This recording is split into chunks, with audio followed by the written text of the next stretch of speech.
On se retrouve pour une nouvelle vidéo de cette semaine thématique Jurassic Park World. Et aujourd'hui, on s'attaque à Jurassic Park 3, le troisième et dernier volet de la partie Parc de la saga. Sorti en 2001 et réalisé par Joe Johnston, dans ce film, on retrouve Alan Grant qui accepte de survoler Isla Sorna en échange d'un peu des moulagas. Une île remplie de dinosaures, c'est la même île que dans le deuxième, Le Monde Perdu.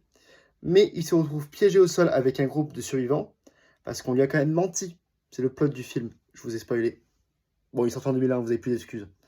Il est certes plus court et plus axé sur l'action que les autres films, mais le film introduit de nouvelles espèces, comme le redoutable Spinosaure, et ça a été expliqué plus tard dans le lore avec la garde des gènes. Dans le lore, c'est une sorte de document qui dit vous avez plus le droit de traficoter avec l'ADN de dinosaures à partir de 97 jusqu'à nouvel ordre. Voilà, donc c'était durant cette période où c'était un peu, ils n'avaient pas le droit, quoi. Mais là n'est pas le sujet. Il offre du suspense, des frissons et des scènes spectaculaires qui tiennent en haleine durant tout le film.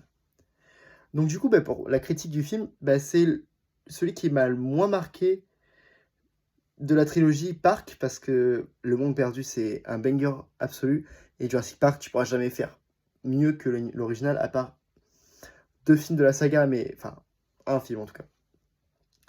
J'ai trouvé que l'histoire était plus simple, presque trop rapide, et certains personnages un peu caricaturaux et pas exploités à leur plein potentiel. Bon, c'est vrai que le film a eu énormément de galères. Le film a été réécrit sans cesse durant la production. Et je comprends pourquoi c'est un truc pas ouf. Mais malgré ça, j'ai quand même passé un bon moment. Il y a de l'action non-stop, le Spinosaur était super impressionnant, malgré le fait qu'il ait traumatisé tous les fans de la saga en tuant notre très cher T-Rex. Heureusement que c'était pas Rexy, hein. Heureusement. Visuellement, ça reste solide, notamment du côté des animatroniques et des audio animatroniques. Il y a une scène, waouh, l'animatronique, il est juste terrifiant du Spinosaure. Et voilà. Donc c'est pas le plus mémorable de la saga, mais si on veut juste du spectacle avec des dinosaures, ça fait le taf.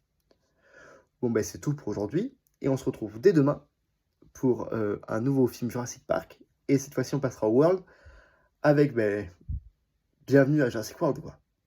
Bon, allez, ciao.